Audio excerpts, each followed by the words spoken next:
ನಮಸ್ಕಾರ, ನೀವು ನೋಡ್ತಾ ಇದ್ದೀರಿ Prajadhwani TV. Justice with Jambur ವಿಶೇಷ ಮಾಲಿಕೆಯಲ್ಲಿ ಇವತ್ತಿನ ವಿಶೇಷ ಸೂರು ಕೊಡಿ ಪ್ಲೀಸ್. ರಾಜ್ಯದಲ್ಲಿ ಇನ್ನೂ ಇದ್ದಾರೆ ಸೂರಿಲ್ಲದೆ. ರಾಜ್ಯದ 1,00,000 ಕುಟುಂಬಗಳಿಗೆ ಸೂರೇ ಇಲ್ಲ. 55,436 ಕುಟುಂಬಗಳಿಗೆ ಬೀದಿಯೇ ಮನೆ. 40,000 ಕುಟುಂಬಗಳಿಗೆ ಸರ್ಕಾರದ ನೆರವು ಇನ್ನು ಮರೀಚಿಕೆ. ಕರ್ನಾಟಕದಲ್ಲಿ ಸರ್ಕಾರದಿಂದ ನಿವೇಶನ ಪಡೆದಿದ್ದು ಕೇವಲ 15,436 ಕುಟುಂಬಗಳು ಮಾತ್ರ. ದೇಶದಲ್ಲಿ ಇನ್ನು 8 ಲಕ್ಷ ಕುಟುಂಬಗಳಿಗೆ ಮನೆಯೇ ಇಲ್ಲ. ಸಂಸದೀಯ ಸ್ಥಾಯಿ ಸಮಿತಿ ವರದಿಯಲ್ಲಿ ಸ್ಫೋಟಕ ಮಾಹಿತಿ ಬಹಿರಂಗ. ಕರ್ನಾಟಕದಲ್ಲಿ ಮಾತ್ರ ಅಲ್ಲ, ಇಡೀ ಭಾರತದಲ್ಲಿ ಇವತ್ತು ಲಕ್ಷಾಂತರ ಸಂಖ್ಯೆಯಲ್ಲಿ ಜನ ಅಥವಾ ಕುಟುಂಬಗಳು ಬೀದಿಯಲ್ಲಿದ್ದಾವೆ ಎನ್ನುವಂತಹ ಭಯಾನಕ ಮತ್ತು ಸ್ಫೋಟಕ ಮಾಹಿತಿಯನ್ನ ಕೇಂದ್ರದ ಸ್ಥಾಯಿ ಸಮಿತಿಯ ವರದಿಯಲ್ಲಿ ಬಹಿರಂಗ ಆಗಿದೆ. ಸರ್ಕಾರದ ಒಂದು ವಿಂಗ್ ಅಂದ್ರೆ ಒಂದು ಕಮಿಟಿ ಕೊಟ್ಟಿರ್ತಕ್ಕಂಥ ವರದಿಯೇ ಬಹಳ ರೋಚಕ ಮತ್ತೆ ಭಯಾನಕವಾದಂತಹ ವರದಿ ಇದು ಅಂತ ಹೇಳಿದ್ರು ಕೂಡ ತಪ್ಪಾಗ್ಲಿಕ್ಕಿಲ್ಲ. ಕಾರಣ ಏನು ಅಂತಂದ್ರೆ, ಸರ್ಕಾರಗಳು, ಅದು ರಾಜ್ಯ ಸರ್ಕಾರ ಇರಲಿ ಅಥವಾ ಕೇಂದ್ರ ಸರ್ಕಾರ ಇರಲಿ, ನಾವು ಬಡತನವನ್ನ ನಿರ್ಮೂಲನೆ ಮಾಡ್ತೀವಿ ಅಂತ ಹೇಳ್ತಾರೆ. ಸಂಪೂರ್ಣವಾಗಿ ಶೌಚಾಲಯ ಮುಕ್ತ ರಾಜ್ಯವನ್ನ ಅಥವಾ ದೇಶವನ್ನಾಗಿ ಮಾಡ್ತೀವಿ ಅಂತ ಹೇಳ್ತಾರೆ. ಇದರ ಜೊತೆಯಲ್ಲಿ ನಾವು ಎಲ್ಲರಿಗೂ ಕೂಡ ಸೂರು ಕೊಡ್ತೀವಿ ಅನ್ನುವಂಥ ಮಾತುಗಳನ್ನು ಹೇಳ್ತಾರೆ. ಕೇಂದ್ರ ಸರ್ಕಾರ ಕೂಡ ಬಡವರಿಗೆ ನಿವೇಶನವನ್ನ ಅಥವಾ ಮನೆಯನ್ನ ಕೊಡ್ಲಿಕ್ಕೆ ಅದರದ್ದೇ ಆದ ಒಂದು ಯೋಜನೆಯನ್ನ ಕೂಡ ಹಾಕೊಂಡಿದೆ. ಸರ್ಕಾರ ಅದನ್ನು ವಿತರಣೆ ಮಾಡುತ್ತೆ ಅಂತ ಕೂಡ ಹೇಳಿದೆ. ಆದರೆ ಪ್ರಧಾನಮಂತ್ರಿ ಗ್ರಾಮೀಣ ಆವಾಸ್ ಯೋಜನೆಯಡಿಯಲ್ಲಿ ಇಡೀ ದೇಶದಲ್ಲಿ ಯಾವ ಬಡವನಿಗೂ ಕೂಡ ಸೂರಿಲ್ಲದೆ ಇರಬಾರದು ಅನ್ನೋ ಕಾರಣಕ್ಕಾಗಿ ಎಲ್ಲರಿಗೂ ಸೂರು ಅನ್ನೋಂಥ ಯೋಜನೆಯನ್ನ ಜಾರಿಗೊಳಿಸಿದ್ದಾರೆ. ಆದರೆ ಇಷ್ಟೆಲ್ಲ ಆದರೂ ಕೂಡ ಸ್ವಾತಂತ್ರ್ಯ ಬಂದು ಇಷ್ಟು ವರ್ಷಗಳ ಕಾಲ ನಾವು ನಮ್ಮ ಸರ್ಕಾರಗಳು ಏನು ಮಾಡಿದ್ದಾವೆ? ಕೇವಲ ರಾಜಕೀಯ ಪಕ್ಷಗಳು ಒಂದು ಪಕ್ಷ ಇನ್ನೊಂದು ಪಕ್ಷದ ಮೇಲೆ ಅಥವಾ ಒಬ್ಬ ನಾಯಕ ಇನ್ನೊಬ್ಬ ನಾಯಕನ ಮೇಲೆ ಕೇವಲ ಆರೋಪ ಪ್ರತ್ಯಾರೋಪಗಳನ್ನು ಮಾಡಿಕೊಂಡು ಹೋದರೆ ಬಡತನ ನಿರ್ಮೂಲನೆ ಆಗುವುದು ಯಾವಾಗ? ಎಷ್ಟು ದಿನ ಈ ಭಾರತದ ಜನ ಅಥವಾ ಈ ರಾಜ್ಯದ ಜನ ಬೀದಿಯಲ್ಲಿ ದಿನ ದುಡಬೇಕು ಕುಟುಂಬ ಸಮೇತರಾಗಿ ಅನ್ನುವಂಥ ಪ್ರಶ್ನೆ ಇವತ್ತು ಎದ್ದಿರುವಂಥದ್ದು. ಬಹಳ ಸೀರಿಯಸ್ ಆದಂತ ವಿಚಾರ ಇದು. ಸೊ ಆ ಕಾರಣಕ್ಕಾಗಿ ಜಸ್ಟಿಸ್ ವಿತ್ ಜಂಬೂರು ವಿಶೇಷ ಮಾಲಿಕೆಯಲ್ಲಿ ಈ ವಿಚಾರವನ್ನ ಚರ್ಚೆಗೆ ಕೈಗೆತ್ತಿಕೊಂಡಿರ್ತಂತ. ಇಡೀ ದೇಶದಲ್ಲಿ ಒಟ್ಟಾರೆ ಚಿತ್ರಣವನ್ನ ನೋಡೋದಾದ್ರೆ, ಸ್ವಾತಂತ್ರ್ಯ ಬಂದು ಇಷ್ಟು ವರ್ಷ ಆದರೂ ಕೂಡ ಇನ್ನು ಸುಮಾರು 8 ಲಕ್ಷ ಕುಟುಂಬಗಳು ಬೀದಿಯಲ್ಲಿದ್ದಾವೆ. ಅವರಿಗೆ ಸೂರಿಲ್ಲ ಅನ್ನುವಂಥ ವಿಚಾರ ಈಗ ಕೇಂದ್ರ ಸರ್ಕಾರದ ಸ್ಥಾಯಿ ಸಮಿತಿಯೇ ಕೊಟ್ಟಿರತಕ್ಕಂಥ ವರದಿಯಲ್ಲಿ ಮಾಹಿತಿ ಬಹಿರಂಗ ಆಗಿದೆ ಅನ್ನೋದಾದ್ರೆ, ಹಾಗಾದ್ರೆ ನಮ್ಮ ಸರ್ಕಾರಗಳು ಏನ್ ಮಾಡ್ತಿದ್ದಾವೆ ಅನ್ನುವಂಥ ಪ್ರಶ್ನೆ ನಮ್ಮೆಲ್ಲರನ್ನ ಕಾಡ್ತಾ ಇದೆ. ಜನ ಇವತ್ತು ಒಂದು ಮನೆ ಕಟ್ಕೊಳ್ಳಿಕ್ಕೆ ಅಥವಾ ಒಂದು ಸಣ್ಣದಾದ ಒಂದು ಗುಡಿಸಲು ಕಟ್ಕೊಂಡು ಕೂಡ ಬದುಕಲಿಕ್ಕೆ ಆಗ್ತಾ ಇಲ್ಲ. ಸರ್ಕಾರಗಳು ಆ ತರದ ಒಂದು ನೆರವನ್ನ ಕೊಡ್ಲಿಕ್ಕೆ ಜನಸಾಮಾನ್ಯರಿಗೆ ಸಿದ್ಧ ಇಲ್ಲ ಅನ್ನೋದಾದ್ರೆ, ಈ ಸರ್ಕಾರಗಳು ಇದ್ದು ಪ್ರಯೋಜನ ಏನು ಅನ್ನುವಂಥ ಪ್ರಶ್ನೆ ನಮ್ಮನ್ನ ಕಾಡುತ್ತೆ. ಇಡೀ ದೇಶದಲ್ಲಿ ಸುಮಾರು 7 ಲಕ್ಷಕ್ಕೂ ಹೆಚ್ಚು ಕುಟುಂಬಗಳು ಬೀದಿಯಲ್ಲಿದ್ದಾವೆ. 5.5 ಲಕ್ಷ ಕುಟುಂಬಗಳಿಗೆ ಸೂರೇ ಇಲ್ಲ. ಸಂಪೂರ್ಣವಾಗಿ ಅವರು ಇಡೀ ಕುಟುಂಬ ಸಮೇತರಾಗಿ ದೇಶದ ಸುಮಾರು 5.5 ಲಕ್ಷ ಕುಟುಂಬಗಳು ಬೀದಿಯಲ್ಲಿ ಬದುಕು ನಡೆಸ್ತಿದ್ದಾವೆ. ತಮ್ಮ ಮಕ್ಕಳು ಮರಿಯನ್ನ ಕಟ್ಕೊಂಡು ಅವರು ಬೀದಿಯಲ್ಲಿ ನಿಂತಿದ್ದಾರೆ ಅನ್ನುವಂಥ ಮಾಹಿತಿಯನ್ನ ಸರ್ಕಾರವೇ ಕೊಟ್ಟಿರ್ತಕ್ಕಂಥದ್ದು. ಇನ್ನು 2.5 ಲಕ್ಷ ಕುಟುಂಬಗಳಿಗೆ ಸರ್ಕಾರದ ಈ ನೆರವು ಅನ್ನುವಂಥ ಪರಿಕಲ್ಪನೆ ಇದುವರೆಗೂ ಸಿಕ್ಕೇ ಇಲ್ಲ. ಹಾಗಾದ್ರೆ ಸರ್ಕಾರಗಳು ಏನ್ ಮಾಡ್ತಿದ್ದಾವೆ? ಬಡವರ ಬಗ್ಗೆ ಇವ್ರಿಗೆ ಯಾರಿಗೂ ಕೂಡ ರಾಜಕಾರಣಿಗಳಿಗೆ ಕಾಳಜಿ ಇಲ್ವಾ? ಸೊ ಈ ಪ್ರಶ್ನೆ ನಮ್ಮನ್ನ ಕಾಡುತ್ತೆ. ಈ ಪ್ರಶ್ನೆಗೆ ಉತ್ತರವನ್ನ ನಾವು ಕಂಡುಕೊಳ್ಳೇಬೇಕಾಗುತ್ತೆ. ಕರ್ನಾಟಕಕ್ಕೆ ಬರೋದಾದ್ರೆ, ಇಲ್ಲಿ ಸುಮಾರು 50,500 ಕುಟುಂಬಗಳು ಬೀದಿಯಲ್ಲಿದ್ದಾವೆ. ಇಲ್ಲಿ ನಾನು ಜಾತಿ ವಿಚಾರವನ್ನ ಎತ್ತುತ್ತಾ ಇಲ್ಲ. ಜಾತಿಯನ್ನ ಮೀರಿ ಅನೇಕ ಸುಮಾರು ನಾ ಈಗಾಗಲೇ ಹೇಳಿದ ಹಾಗೆ 55,000 ಕುಟುಂಬಗಳಿಗೆ ಸೂರಿಲ್ಲ. ಆ ಕುಟುಂಬಗಳು ಇವತ್ತು ಬೀದಿಯಲ್ಲಿ ಬದುಕು ನಡೆಸ್ತಾ ಇದ್ದಾವೆ. ಚೌಪಡಿಯ ಕೆಳಗಡೆಗೆ, ಯಾವುದೋ ಮರದ ಕೆಳಗಡೆಗೆ ಬದುಕನ್ನು ನಡೆಸ್ತಿದ್ದಾವೆ ಅನ್ನೋದಾದ್ರೆ, ಅಥವಾ ಇನ್ಯಾರದೋ ಹಂಗಿನಲ್ಲಿ ಬದುಕ್ತಿದ್ದಾರೆ ಅಥವಾ ಜೀತ ಪದ್ಧತಿಯ ಮೂಲಕ ತಮ್ಮ ಬದುಕನ್ನು ನಡೆಸ್ತಿದ್ದಾರೆ ಅನ್ನೋದಾದ್ರೆ ಹಾಗಾದ್ರೆ ಅವರಿಗೆ ಸೂರು ಕೊಡುವ ಕೆಲಸ ಯಾರದ್ದು? ಸರ್ಕಾರಗಳದ್ದಲ್ವಾ? ಸುಮಾರು 40,000 ಕುಟುಂಬಗಳಿಗೆ ಸರ್ಕಾರದ ನಿವೇಶನ ಅಥವಾ ಸರ್ಕಾರದ ಮನೆ ಕಟ್ಟಿಕೊಡುವಂತಹ ಪರಿಕಲ್ಪನೆಯ ಆ ಯೋಜನೆ ಇನ್ನೂ ಕೂಡ ತಲುಪಿಲ್ಲ. ಈಗ ಸರ್ಕಾರವೇ ಕೊಟ್ಟಿರ್ತಕ್ಕಂಥ, ಕೇಂದ್ರ ಸರ್ಕಾರ ಬಿಡುಗಡೆ ಮಾಡಿರ್ತಕ್ಕಂಥ ಈ ಅಂಕಿಅಂಶಗಳನ್ನು ತೆಗೆದುಕೊಂಡು ನೋಡಿದ್ರೆ ಸರ್ಕಾರ ಇದುವರೆಗೆ ಕೊಟ್ಟಿರ್ತಕ್ಕಂಥದ್ದು ಕೇವಲ ಅಂದ್ರೆ ಈ ವರ್ಷದಲ್ಲಿ ಕಳೆದ ಏನು ಒಂದು ಬಿಜೆಪಿಯ ಕೇಂದ್ರ ಸರ್ಕಾರ ಬಂದಿರುವಂಥದ್ದು, ಆ ಬಂದಂಥ ಸಂದರ್ಭದಿಂದ ಇಲ್ಲಿಯವರೆಗೆ ಕೊಟ್ಟಿರ್ತಕ್ಕಂಥ ಮಾಹಿತಿ ಪ್ರಕಾರ 15,000 ಮನೆಗಳಿಗೆ ಮಾತ್ರ ಕರ್ನಾಟಕದಲ್ಲಿ ಮನೆ ಕೊಟ್ಟಿರುವಂಥದ್ದು. ಅಂದ್ರೆ ಉಳಿದ ಕುಟುಂಬಗಳಿಗೆ ನಾವು ಲಕ್ಷಾಂತರ ಸಂಖ್ಯೆಯಲ್ಲಿ ಮನೆ ಕೊಡ್ತೀವಿ, ಹಾಗೆ ಹೀಗೆ ಪುಟಗಟ್ಟಲೆ ಜಾಹೀರಾತುಗಳನ್ನು ಕೊಡುವಂಥದ್ದು, ಪ್ರಚಾರವನ್ನು ಗಿಟ್ಟಿಸುವಂಥದ್ದು, ನಾವೇನೋ ದೊಡ್ಡ ಸಾಧನೆಯನ್ನ ಮಾಡಿದ್ದೀವಿ ಅಂತ ಹೇಳಿಕೊಳ್ಳುವಂಥದ್ದು ಯಾವ ಪುರುಷಾರ್ಥಕ್ಕೆ ಸ್ವಾಮಿ? ಕರ್ನಾಟಕದಲ್ಲಿ ನೀವು ಕೊಟ್ಟಿರ್ತಕ್ಕಂಥ 15,000 ಮನೆಗಳು ಒಂದ್ ಕಡೆ ಆದರೆ 1,00,000 ಕುಟುಂಬಗಳು ಬೀದಿಯಲ್ಲಿದ್ದಾವೆ ಇನ್ನೂ ಕೂಡ ಅನ್ನೋದಾದ್ರೆ ಸರ್ಕಾರ ಹಾಗಾದ್ರೆ ಏನ್ ಮಾಡ್ತಾ ಇದೆ? ಕೇಂದ್ರ ಸರ್ಕಾರ ಏನ್ ಮಾಡ್ತಾ ಇದೆ? ರಾಜ್ಯ ಸರ್ಕಾರ ಏನ್ ಮಾಡ್ತಾ ಇದೆ? ಸೊ ಈ ಪ್ರಶ್ನೆಯನ್ನ ಜನ ಸರ್ಕಾರಿ ಅಧಿಕಾರಿಗಳಿಗೆ, ಜನಪ್ರತಿನಿಧಿಗಳಿಗೆ ಕೇಳಲೇಬೇಕು. ಜನಪ್ರತಿನಿಧಿಗಳು ತಮ್ಮ ಮನೆಗೆ ಓಟ್ ಬೇಕಾ ಅಂತ ಸಂದರ್ಭದಲ್ಲಿ ಮನೆ ಮನೆಗೆ ಬರ್ತಾರೆ, ಓಟ್ ಕೇಳ್ತಾರೆ. ಆದ್ರೆ ಓಟ್ ಪಡೆದು ಅಧಿಕಾರವನ್ನ ಹಿಡಿದ ನಂತರ ನಿಮ್ಮ ಕಡೆ ತಿರುಗಿ ನೋಡಲ್ಲ ಅನ್ನೋದಾದ್ರೆ ಯಾವತ್ತಾದ್ರೂ ಒಂದು ದಿನ ನಿಮ್ಮ ಮನೆ ಬಾಗಿಲಿಗೆ ಬಂದಂತ ಸಂದರ್ಭದಲ್ಲಿ ಜನ ಅವರನ್ನ ಪ್ರಶ್ನೆ ಮಾಡಬೇಕು, ಪ್ರಶ್ನೆ ಮಾಡೋದನ್ನ ಕಲಿಬೇಕು. ಕೇಂದ್ರ ಸರ್ಕಾರದ ಪ್ರಧಾನಮಂತ್ರಿ ಆವಾಸ್ ಯೋಜನೆ ಅಡಿಯಲ್ಲಿ 60-40 ಅನುಪಾತದಲ್ಲಿ ಮನೆಯನ್ನ ನಿವೇಶನವನ್ನ ಕೊಡಬೇಕು ಅನ್ನುವಂಥದ್ದು ಸರ್ಕಾರವೇ ಮಾಡಿಕೊಂಡಿರ್ತಕ್ಕಂಥ ಅಥವಾ ಮಾಡಿರ್ತಕ್ಕಂಥ ಒಂದು ರೂಲ್ಸ್. ಕೇಂದ್ರ ಸರ್ಕಾರ ಈಗ 1,00,000 ಒಂದು ಮನೆ ಕೊಡ್ತಿದ್ದಾರೆ, ಅಥವಾ ಈ ಸಾಮಾನ್ಯವಾಗಿ ಒಂದು ಮನೆಗೆ ಕೊಡುವಂಥದ್ದು 1,20,000 ಕೊಡ್ತಾರೆ. ಅದರಲ್ಲಿ 60% ಕೇಂದ್ರ ಸರ್ಕಾರ ಕೊಡುತ್ತೆ ಹಣವನ್ನ, ಇನ್ನು 40% ರಾಜ್ಯ ಸರ್ಕಾರ ಕೊಡುತ್ತೆ. ಈ 40-60 ಅಥವಾ 60-40 ಅನುಪಾತದಲ್ಲಿ ಎರಡೂ ಸರ್ಕಾರಗಳು, ಕೇಂದ್ರ ಸರ್ಕಾರ ಮತ್ತೆ ರಾಜ್ಯ ಸರ್ಕಾರಗಳು ಬಡವರಿಗೆ ಮನೆಯನ್ನ ಕಟ್ಟಿಕೊಡ್ಲಿಕ್ಕೆ ಸಹಾಯವನ್ನ ಮಾಡಬೇಕು, ಅವರಿಗೆ ಒಂದು ಸೂರಿನ ವ್ಯವಸ್ಥೆಯನ್ನ ಮಾಡಬೇಕು ಅನ್ನುವಂಥ ಒಂದು ಶಿಷ್ಟಾಚಾರವನ್ನ ಸರ್ಕಾರಗಳು ಅಥವಾ ಜನಪ್ರತಿನಿಧಿಗಳು ಮಾಡಿಕೊಂಡಿದ್ದಾರೆ, ಅಥವಾ ಈ ಪ್ರಜಾಪ್ರಭುತ್ವದ ವ್ಯವಸ್ಥೆಯಲ್ಲಿ ಅದೊಂದು ಕ್ರಿಯೇಟ್ ಆಗಿದೆ. ಆದರೆ ಅದು ಎಲ್ಲಿ ಫಲ ಕೊಡ್ತಾ ಇದೆ ಅನ್ನುವಂಥದ್ದು ಬಹಳ ಮುಖ್ಯ. ಇನ್ನು ಮಲೆನಾಡಿನ ಪ್ರದೇಶಗಳಿಗೆ ಬಂದ್ರೆ 90% ಕೇಂದ್ರ ಸರ್ಕಾರವೇ ಕೊಡಬೇಕು, ಇನ್ನು 10% ರಾಜ್ಯ ಸರ್ಕಾರ ಕೊಡಬೇಕು ಮಲೆನಾಡಿನಲ್ಲಿ ಮನೆಗಳನ್ನ ಕಟ್ಟಲಿಕ್ಕೆ, ಅಥವಾ ಯಾರಿಗೆ ನಿರ್ಗತಿಕರಿದ್ದಾರೆ ಅಥವಾ ಮನೆಗಳಿಲ್ಲ ಸೊ ಅಂತವರಿಗೆ ಮನೆಯನ್ನ ಕಟ್ಟಿಕೊಳ್ಳಲಿಕ್ಕೆ, ಒಂದು ಸೂರನ್ನ ನಿರ್ಮಾಣ ಮಾಡಿಕೊಳ್ಳಲಿಕ್ಕೆ 90:10 90% ಕೇಂದ್ರ ಸರ್ಕಾರ ಕೊಡಬೇಕು, ಇನ್ನು 10% ರಾಜ್ಯ ಸರ್ಕಾರ ಕೊಡಬೇಕು.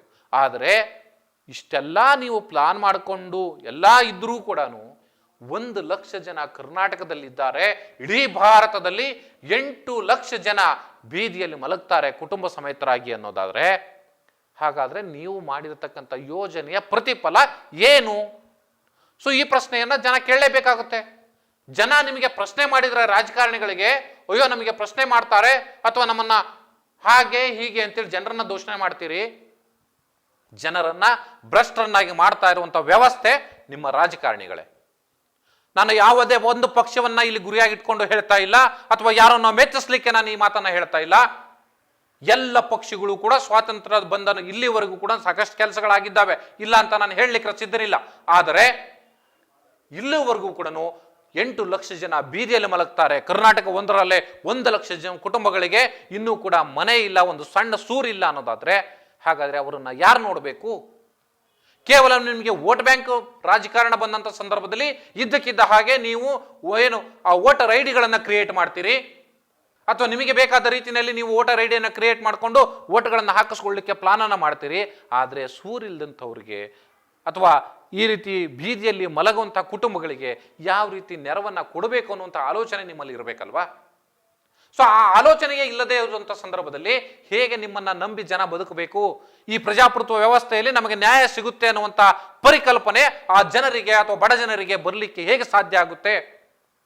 ಸರ್ಕಾರಗಳು ಸಾಕಷ್ಟು ಯೋಜನೆಗಳನ್ನ ಹಾಕೊಳ್ತಾರೆ. ಬೇರೆ ಬೇರೆ ಇಲಾಖೆಗಳಲ್ಲಿ ಕರಕುಶಲ ಏನೋ ಅಭಿವೃದ್ಧಿ ವಿಚಾರಗಳಿರ್ಬೋದು, ಅಥವಾ ಉದ್ಯೋಗ ನೀಡುವಂಥದ್ದು ಇರ್ಬೋದು, ಅಥವಾ ಬೇರೆ ಬೇರೆ ಕೌಶಲ್ಯ ತರಬೇತಿಗಳಿರ್ಬೋದು. ಇಂಥವೆಲ್ಲವನ್ನೂ ಕೂಡ ನೀವು ಹೇಳ್ತೀರಿ, ಪ್ರಚಾರವನ್ನ ಗಿಟ್ಟಿಸ್ತೀರಿ. ಆದರೆ ಒಂದು ಸಣ್ಣ ಸೂರು ಕೊಡ್ಲಿಕ್ಕೆ ಆಗೋದಿಲ್ಲ ಅನ್ನೋದಾದ್ರೆ, ಕಳೆದ ಬಾರಿ ಕೂಡ ಇದೇ ಬಿಜೆಪಿ ಸರ್ಕಾರ 1 ಲಕ್ಷಕ್ಕೂ ಹೆಚ್ಚು ಮನೆಗಳನ್ನ ಕೊಡ್ತೀವಿ ಅಂತ ಹೇಳಿ ಅವತ್ತಿನ ವಸತಿ ಸಚಿವರಾದಂಥ ಸೋಮಣ್ಣವರು ಹೇಳ್ತಾ ಬಂದ್ರು. ಅದಕ್ಕಿಂತ ಹಿಂದೆ ಇದ್ದಂಥ ಸರ್ಕಾರದ ಸಂದರ್ಭದಲ್ಲಿ ವಸತಿ ಸಚಿವರಾಗಿದ್ದಂಥ ಕೃಷ್ಣಪ್ಪನವರು ಕೂಡ ಲಕ್ಷಾಂತರ ಮನೆಗಳನ್ನ ನಾವು ಕೊಡ್ತೀವಿ ಅಂತ ಹೇಳಿ ಹೇಳಿದ್ರು. ಆದ್ರೆ ಇನ್ನೂ ಕೂಡ ಈ ಕರ್ನಾಟಕದಲ್ಲಿ 1 ಲಕ್ಷ ಜನ ಬೀದಿಯಲ್ಲಿ ಮಲಗ್ತಿದ್ದಾರೆ ಸ್ವಾಮಿ. 1 ಲಕ್ಷ ಜನ ಅಲ್ಲ, 1 ಲಕ್ಷ ಕುಟುಂಬಗಳು, ಅಲ್ಲಿರ್ತಕ್ಕಂಥ ಅವರ ಹೆಂಡತಿ, ಮಕ್ಕಳು, ಗಂಡ, ಚಿಕ್ಕ ಚಿಕ್ಕ ಪುಟಾಣಿ ಮಕ್ಕಳು, ಇವರೆಲ್ಲರೂ ಕೂಡ ಬೀದಿಯಲ್ಲಿ ಮಲಗ್ತಾ ಇದ್ದಾರೆ ಅನ್ನುವಂಥ ಒಂದು ಸ್ಫೋಟಕ ಮತ್ತು ಭಯಾನಕವಾದಂತಹ ಮಾಹಿತಿಯನ್ನ ಸರ್ಕಾರಗಳೇ ಕೊಡ್ತಾವೆ ಅನ್ನೋದಾದ್ರೆ, ಹೇಗೆ ಬದುಕ್ತಿದ್ದಾರೆ ಜನ, ಈ ಸರ್ಕಾರಗಳು ಜನರ ಪರವಾಗಿ ಯಾವ ರೀತಿ ಯೋಚನೆಗಳನ್ನ ಮಾಡ್ತಿದ್ದಾವೆ, ಜನಪರವಾಗಿ ಕೆಲಸಗಳನ್ನ ಮಾಡ್ತಿದ್ದಾವೆ ಅನ್ನುವಂಥದ್ದನ್ನು ಗಮನಿಸಬೇಕು. ಸರ್ಕಾರ ಆ ಒಂದು ಕಮಿಟಿ ಕೊಟ್ಟಿರ್ತಕ್ಕಂಥ ವರದಿಯಲ್ಲಿ ಸ್ಪಷ್ಟವಾಗಿ ಹೇಳ್ತಾರೆ, ನಾವು ಅಥವಾ ಈ ಸರ್ಕಾರಿ ವ್ಯವಸ್ಥೆ ಜನರಿಗೆ ಆರ್ಥಿಕ ನೆರವನ್ನ ಕೊಡದೆ ಹೋದ್ರೆ ಯಾವುದೇ ಕಾರಣಕ್ಕೂ ಕೂಡ ಅವರ ಸೂರಿನ ಕನಸು ಏನಿದೆ ಆ ಕನಸು ನನಸಾಗ್ಲಿಕ್ಕೆ ಸಾಧ್ಯ ಇಲ್ಲ. ಈ ದೇಶದಲ್ಲಿ ಅಭಿವೃದ್ಧಿ ಆಗಲುವಂಥದ್ದು ಮರೀಚಿಕೆ ಆಗ್ಬಿಡುತ್ತೆ ಅನ್ನುವಂಥ ಮಾತುಗಳನ್ನು ಹೇಳ್ತಾರೆ. ಆ ಇಡೀ ಒಟ್ಟಾರೆ ವರದಿಯನ್ನು ಗಮನಿಸಿದರೆ, ಸರ್ಕಾರದಿಂದ ವರದಿಯಲ್ಲಿ ಕೊಟ್ಟಿರ್ತಕ್ಕಂಥ ವರದಿಯಲ್ಲಿ ಸರ್ಕಾರದಿಂದ ಆರ್ಥಿಕ ನೆರವು ಕೊಡದೆ ಹೋದ್ರೆ ಅವ್ರು ಇನ್ನೂ ಕೂಡ ಬೀದಿಯಲ್ಲೇ ಮಲಗಬೇಕಾದಂಥ ಪರಿಸ್ಥಿತಿ ಇದೆ ಅನ್ನುವಂಥದ್ದನ್ನ ಬಹಳ ಸ್ಪಷ್ಟವಾಗಿ ಹೇಳ್ತಾರೆ. ಇಷ್ಟೆಲ್ಲ ಆದರೂ ಕೂಡ ಸರ್ಕಾರಗಳು ಈ ನಿಟ್ಟಿನಲ್ಲಿ ಕ್ರಮ ಕೈಗೊಳ್ಳಲ್ಲ. ಈ ಕಡೆ ಇರುವಂತಹ ಹುದ್ದೆಗಳನ್ನ ಭರ್ತಿ ಮಾಡ್ಕೊಳ್ಳಿಕ್ಕೆ ಸಿದ್ಧ ಇಲ್ಲ, ಆ ಕಡೆ ಬಡ ಜನರಿಗೆ ಒಂದು ನ್ಯಾಯ ಕೊಡೋ ರೀತಿಯಲ್ಲಿ ಅಥವಾ ಒಂದು ಸಣ್ಣ ಸೂರು ನಿರ್ಮಾಣ ಮಾಡಿಕೊಡ್ಲಿಕ್ಕೆ ಸರ್ಕಾರದಲ್ಲಿ ಒಂದು ಆ ತಾಕತ್ತಿಲ್ಲ ಅನ್ನೋದಾದ್ರೆ, ಈ ಸರ್ಕಾರಿ ವ್ಯವಸ್ಥೆಗಳು ಯಾಕೆ ಬೇಕು ಅನ್ನುವಂಥ ಪ್ರಶ್ನೆ ಜನರನ್ನ ಸಹಜವಾಗಿ ಕಾಡುತ್ತೆ. ಸರ್ಕಾರಿ ಅಧಿಕಾರಿಗಳನ್ನ ಅಥವಾ ಜನಪ್ರತಿನಿಧಿಗಳನ್ನ ಕಂಡಂತ ಸಂದರ್ಭದಲ್ಲಿ ಆ ಜನರಿಗೆ ಅಸಹನೆ, ಅಸಹ್ಯ ಹುಟ್ಟುತ್ತೆ. ಒಂದು ಸರ್ಕಾರಿ ವ್ಯವಸ್ಥೆ ಬಡ ಜನರಿಗೆ ಒಂದು ಸೂರು ಕಟ್ಟಿಕೊಡ್ಲಿಕ್ಕೆ ಆಗ್ತಾ ಇಲ್ಲ ಅನ್ನೋದಾದ್ರೆ, ಹಾಗಾದ್ರೆ ಯಾಕೆ ಬೇಕು ಈ ವ್ಯವಸ್ಥೆ ಅನ್ನುವಂಥದ್ದು ಕೂಡ ಅವರ ಪ್ರಶ್ನೆ ಆಗುತ್ತೆ. ಸೊ ಆ ಕಾರಣಕ್ಕಾಗಿ ದಯಮಾಡಿ ಸರ್ಕಾರಗಳು ಇಂಥ ವಿಚಾರ, ಈ ಸಣ್ಣ ಸಣ್ಣ ವಿಚಾರಗಳು ಇವು, ಸೊ ಇವುಗಳನ್ನ ಗಮನಿಸಬೇಕು. ಯಾಕೆಂದ್ರೆ ಮೂಲಭೂತ ಸಮಸ್ಯೆ ಅದು. ಆ ಮೂಲಭೂತ ಸೌಕರ್ಯಗಳನ್ನು ಕೊಡ್ಲಿಕ್ಕೂ ಕೂಡ ಸರ್ಕಾರಗಳಿಗೆ ಆಗೋದಿಲ್ಲ, ಈ ಜನಪ್ರತಿನಿಧಿಗಳು ಆ ನಿಟ್ಟಿನಲ್ಲಿ ಯೋಚನೆ ಮಾಡೋದಿಲ್ಲ ಅನ್ನೋದಾದ್ರೆ, ಜನರಿಗೆ ಈ ಪ್ರಜಾಪ್ರಭುತ್ವದಲ್ಲಿರುವಂತಹ ಸರ್ಕಾರಿ ವ್ಯವಸ್ಥೆಗಳು ಅಥವಾ ಈ ಭ್ರಷ್ಟತನೆಯಿಂದ ಕೂಡಿರ್ತಕ್ಕಂಥ ಅಧಿಕಾರಿಗಳು ಜೊತೆಗೆ ಈ ಜನಪ್ರತಿನಿಧಿಗಳಿಗೆ ದೃಷ್ಟಿನಲ್ಲಿ ಜನ ಅಮಾಯಕರು. ಆದರೆ ಆ ಅಮಾಯಕತ್ವದ ಕಟ್ಟೆ ಹೊಡೆದಂಥ ಸಂದರ್ಭದಲ್ಲಿ ಅಥವಾ ಆ ಸಹನೆಯ ಕಟ್ಟೆ ಹೊಡೆದಂಥ ಸಂದರ್ಭದಲ್ಲಿ ಅವರೆಲ್ಲರೂ ಕೂಡ ಬೀದಿಗಿಳಿಬೇಕಾಗುತ್ತೆ. ಪ್ರತಿಭಟನೆ ಮಾಡಲಿಕ್ಕೆ ಅಮಾಯಕರು ಬೀದಿಗೆ ನಿಂತರೆ ಸರ್ಕಾರ ಅದನ್ನು ಸಹಿಸಿಕೊಳ್ಳುವಂಥದ್ದು ಕಷ್ಟ ಆಗ್ಬಿಡುತ್ತೆ. ಸೊ ಆ ವಿಚಾರವನ್ನ ಬಹಳ ಸ್ಪಷ್ಟವಾಗಿ ಗಮನದಲ್ಲಿ ಇಟ್ಕೊಂಡು ಸರ್ಕಾರಗಳು, ಅದು ಕೇಂದ್ರ ಸರ್ಕಾರ ಇರಲಿ ಅಥವಾ ರಾಜ್ಯ ಸರ್ಕಾರ ಇರಲಿ, ಕೆಲಸ ಮಾಡಬೇಕಾಗುತ್ತೆ. ನಾನು ಯಾಕೆ ಈ ಮಾತನ್ನ ಹೇಳ್ತೀನಿ ಅಂದ್ರೆ, ಬಡವನ ಸಿಟ್ಟು ದವಡಿಗೆ ಮೂಲ ಅನ್ನುವಂಥ ಮಾತುಗಳನ್ನು ನಾವು ಹೇಳ್ತೀವಿ. ಆದರೆ ಆ ಬಡವನ ಸಹನೆ ಕಟ್ಟೆ ಹೊಡೆದ ದಿನ ಸರ್ಕಾರದಲ್ಲಿರುವಂಥ ಈ ಅಧಿಕಾರಿಗಳ ಅಥವಾ ಈ ರಾಜಕಾರಣಿಗಳ ಮಾನಭಂಗ ಆಗುವಂಥದ್ದು ಸ್ಪಷ್ಟ. ನಾವು ಈ ರಾಜ್ಯದಲ್ಲಿ ಅನೇಕ ದಲಿತ ಚಳವಳಿಗಳು ಅಥವಾ ರೈತ ಚಳವಳಿಗಳು ನಡೆದಂಥ ಸಂದರ್ಭದಲ್ಲಿ ಏನೆಲ್ಲ ಆಗಿದೆ ಅನ್ನುವಂಥದ್ದನ್ನು ನಾವು ಕಣ್ಣಾರೆ ನೋಡಿದ್ದೀವಿ. ನಾನು ಕೂಡ ಆ ಥರದ ಚಳವಳಿಗಳಿಂದಲೇ ಬಂದಂಥ ಹಿನ್ನೆಲೆಯಲ್ಲಿ ನಾನು ಸ್ಪಷ್ಟವಾಗಿ ಹೇಳ್ತಾ ಇದ್ದೀನಿ, ಪ್ರೊಫೆಸರ್ ನಂಜುಂಡಸ್ವಾಮಿ ಅವರು ಇದ್ದಂಥ ಸಂದರ್ಭದಲ್ಲಿ ಅನೇಕ ರೈತರಿಗೆ ನ್ಯಾಯ ಕೊಡಿಸುವಂಥ ಕೆಲಸ ಆಯಿತು. ಅನೇಕ ದಲಿತ ಚಳವಳಿಗಳು ಯಶಸ್ಸನ್ನು ಕಂಡು ಕರ್ನಾಟಕದಲ್ಲಿ ದಲಿತರ ಪರವಾಗಿ ಅಥವಾ ರೈತರ ಪರವಾಗಿ ನ್ಯಾಯಾಲಯಗಳು ಕೂಡ ತೀರ್ಪು ಕೊಟ್ಟಂಥ ಉದಾಹರಣೆಗಳಿದ್ದಾವೆ. ಅದು ಬ್ಯಾಂಕ್ ಸಾಲದ ವಿಚಾರದಲ್ಲಿರ್ಬೋದು ಅಥವಾ ಬೇರೆ ಬೇರೆ ವಿಚಾರದಲ್ಲಿರ್ಬೋದು. ಆದರೆ ಈ ಸೂರಿನ ವಿಚಾರದಲ್ಲಿ ರಾಜಕಾರಣಿಗಳು, ಅಧಿಕಾರಿಗಳು, ಸಂಬಂಧಪಟ್ಟಂಥವರು ನೆಗ್ಲೆಕ್ಟ್ ಅನ್ನ ಮಾಡಬೇಡಿ. ಮನುಷ್ಯನಿಗೆ ಸಹಜವಾಗಿ ಒಂದು ತಾಳ್ಮೆ ಅನ್ನುವಂಥದ್ದು ಇದ್ದೇ ಇರುತ್ತೆ. ಆದರೆ ಆ ತಾಳ್ಮೆಯ ಕಟ್ಟೆ ಹೊಡೆದಂಥ ಸಂದರ್ಭದಲ್ಲಿ ಜನ ಬೀದಿಗಿಳಿಲೇಬೇಕಾಗುತ್ತೆ. ಪ್ರತಿಭಟನೆ ಈ ದೇಶದಲ್ಲಿ ಪ್ರಜಾಪ್ರಭುತ್ವ ಕೊಟ್ಟಿರತಕ್ಕಂಥ ಒಂದು ದೊಡ್ಡ ಹಕ್ಕು. ಆ ಹಕ್ಕನ್ನ ಅವರು ಕೈಗೆತ್ಕೊಂಡ್ರು ಅಂದ್ರೆ ಅಥವಾ ಆ ಹಕ್ಕಿನ ಆಧಾರದಲ್ಲಿ ಅವರು ಬೀದಿಗಿಳಿದು ನಿಂತ ಸಂದರ್ಭದಲ್ಲಿ ಸಹಜವಾಗಿ ಅವರು ಕಾನೂನನ್ನ ಕೈಗೆತ್ಕೊಳ್ಳುವಂತ ಪರಿಸ್ಥಿತಿಗೆ ಬಂದು ನಿಲ್ತಾರೆ. ಯಾಕಂದ್ರೆ ಅವರು ಅಷ್ಟೊಂದು ಕಷ್ಟ, ನೋವು, ನಷ್ಟವನ್ನ ಅನುಭವಿಸಿರ್ತಾರೆ. ಆ ಸಹನೆಯ ಕಟ್ಟೆ ಹೊಡೆದ ದಿನ ಅಧಿಕಾರಿಗಳಿಗೆ, ಆ ರಾಜಕಾರಣಿಗಳಿಗೆ ಅಲ್ಲಿ ತಮ್ಮದೇ ಆದ ರೀತಿಯಲ್ಲಿ ಚಾಟಿ ಬೀಸುವಂತ ಕೆಲಸವನ್ನ ಮಾಡೇ ಮಾಡ್ತಾರೆ. ಆ ಸಹನೆಯ ಕಟ್ಟೆ ಒಡೆಯುವುದಕ್ಕಿಂತ ಮುಂಚೆ ರಾಜಕಾರಣಿಗಳು ಅಥವಾ ಸರ್ಕಾರ, ಸಂಬಂಧಪಟ್ಟಂತ ವ್ಯವಸ್ಥೆಯಲ್ಲಿ ಇರ್ತಕ್ಕಂಥ ಅಧಿಕಾರಿಗಳು ಜನರಿಗೆ, ಅಮಾಯಕರಿಗೆ, ಆ ಬಡವರಿಗೆ, ಬೀದಿಯಲ್ಲಿ ನಿಂತು ಕುಟುಂಬವನ್ನ ನಡೆಸುವಂತ ಅಥವಾ ಬೀದಿಯಲ್ಲಿ ಬದುಕು ನಡೆಸುವಂತ ಜನರಿಗೆ ನ್ಯಾಯ ಕೊಡಿಸುವಂತ ಕೆಲಸವನ್ನ ಮಾಡಬೇಕು. ಆಗ ನಿಮ್ಮನ್ನ ದೇವರ ರೀತಿಯಲ್ಲಿ ಅವರು ಪೂಜೆ ಮಾಡ್ತಾರೆ. ಈ ಪ್ರಪಂಚದಲ್ಲಿ ಯಾರೂ ಕೂಡ ದೇವರನ್ನ ಕಂಡವರಿಲ್ಲ. ಆದರೆ ಮನುಷ್ಯನನ್ನ ಇನ್ನೊಬ್ಬ ಮನುಷ್ಯ ಸಹಾಯ ಮಾಡದಂತ ಸಂದರ್ಭದಲ್ಲಿ ದೇವರಾಗಿ ಕಾಣುವಂಥದ್ದನ್ನು ನಾವೆಲ್ಲರೂ ನೋಡ್ತೀವಿ. ಆದರೆ ನೀವು ಆ ಬಡ ಜನರ ಪಾಲಿಗೆ ದೇವರಾಗ್ತೀರೋ ಅಥವಾ ಅವರೇ ನಿಮ್ಮನ್ನ ದೆವ್ವಗಳ ರೀತಿಯಲ್ಲಿ ನೋಡುವಂತ ಪರಿಸ್ಥಿತಿಗಳನ್ನ ನೀವೇ ತಂದ್ಕೊಳ್ತೀರೋ, ನೀವೇ ನಿರ್ಧಾರ ಮಾಡಬೇಕಾಗುತ್ತೆ. ಸೊ ಇಂಥ ಸಂದರ್ಭದಲ್ಲಿ ಅನೇಕ ಕುಟುಂಬಗಳು ಇವತ್ತು ಕರ್ನಾಟಕ ಒಂದರಲ್ಲೇ 1 ಲಕ್ಷ ಇರ್ಬೋದು, ಅಥವಾ ಇಡೀ ದೇಶದಲ್ಲಿ 8 ಲಕ್ಷ ಕುಟುಂಬಗಳು ಬೀದಿಯಲ್ಲಿ ನಿಂತಿರ್ಬೋದು. ಸೊ ಇಂತಹ ಸಮಸ್ಯೆಗಳು ಬಂದಂಥ ಸಂದರ್ಭದಲ್ಲಿ ಇದು ಮೂಲಭೂತ ಹಕ್ಕು, ಅದು ಅವರ ಹಕ್ಕು. ಸರ್ಕಾರ ಅಥವಾ ಸಂವಿಧಾನ ಕೊಟ್ಟಿರ್ತಕ್ಕಂಥ ಹಕ್ಕು. ಆ ಹಕ್ಕನ್ನು ಅವರು ಅನುಭವಿಸುವ ರೀತಿಯಲ್ಲಿ ಒಂದು ವ್ಯವಸ್ಥೆಯನ್ನು ನೀವು ಮಾಡಬೇಕು. ಇಲ್ಲದೆ ಹೋದರೆ ನಾನು ಈಗಾಗಲೇ ಹೇಳಿದ ಹಾಗೆ ಸಹನೆಯ ಕಟ್ಟೆ ಒಡೆಯುತ್ತೆ. ಆ ಕಟ್ಟೆ ಒಡೆದ ದಿನ ನಿಮಗೆ ಅದೇ ಜನ ತಕ್ಕ ಪಾಠವನ್ನು ಕಲಿಸುವಂತಹ ಸಂದರ್ಭ ಬಂದಿರುತ್ತೆ. ಸೊ ಅದಕ್ಕೆ ಅವಕಾಶ ಕೊಡದ ರೀತಿಯಲ್ಲಿ ಜನರನ್ನ ಒಂದು ಸರಿದಾರಿಗೆ ತರುವಂತ, ಅವರಿಗೆ ಒಂದು ಸುಸಜ್ಜಿತವಾದಂತಹ ಬದುಕು ನಡೆಸಲಿಕ್ಕೆ ಬೇಕಾದಂತ ಒಂದು ಸಣ್ಣ ಸೂರು ಕಲ್ಪಿಸಿಕೊಡುವಂತಹ ಒಂದು ಮಾನವೀಯತೆಯನ್ನ ನೀವು ಪ್ರದರ್ಶನ ಮಾಡಲೇಬೇಕು. ಆ ಮಾನವೀಯ ನೆಲೆಯಲ್ಲಿ ನೀವು ಕೆಲಸ ಮಾಡಲೇಬೇಕು. ಜನಪ್ರತಿನಿಧಿಗಳಿಗೆ ಜನ ಅಧಿಕಾರ ಕೊಟ್ಟಿರೋದೇ ಸೊ ಈ ತರದ ಕಾರಣಕ್ಕಾಗಿ, ನಿಜವಾಗಿ ಜನರ ಪರವಾಗಿ ನೀವು ಕೆಲಸ ಮಾಡಬೇಕು ಅನ್ನೋ ಕಾರಣಕ್ಕಾಗಿ. ಆದರೆ ನೀವು ಕೇವಲ ಬರೀ ನಿಮ್ಮ ಸ್ವಾರ್ಥವನ್ನ ಗಮನದಲ್ಲಿ ಇಟ್ಕೊಂಡು ರಾಜಕಾರಣ ಮಾಡುವಂಥದ್ದು, ಅಥವಾ ನಿಮ್ಮ ಸ್ವಾರ್ಥದ ಬೇಳೆ ಬೇಯಿಸ್ಕೊಳ್ಳಿಕ್ಕೆ, ಅಥವಾ ನೀವು ಹಣವನ್ನ ಮಾಡಲಿಕ್ಕೆ, ಭ್ರಷ್ಟಾಚಾರವನ್ನ ಮಾಡಲಿಕ್ಕೆ ಅಧಿಕಾರವನ್ನ ಬಳಸ್ಕೊಂಡ್ರೆ, ಅದು ರಾಜಕಾರಣಿಗಳಿರ್ಲಿ ಅಥವಾ ಅಧಿಕಾರಿಗಳಿರ್ಲಿ, ಜನ ನಿಮ್ಮ ಕಚೇರಿಗಳಿಗೆ ನುಗ್ತಾರೆ, ಪ್ರತಿಭಟನೆಯನ್ನ ನಡೆಸ್ತಾರೆ. ಸೊ ಅದಕ್ಕೆ ಅವಕಾಶ ಕೊಡದ ರೀತಿಯಲ್ಲಿ ನೀವು ಕೆಲಸ ಮಾಡಿ ಅಂತ ಹೇಳ್ತಾ ಈ ಕಾರ್ಯಕ್ರಮ ಮುಗಿಸೋಣ. ನಮಸ್ಕಾರ.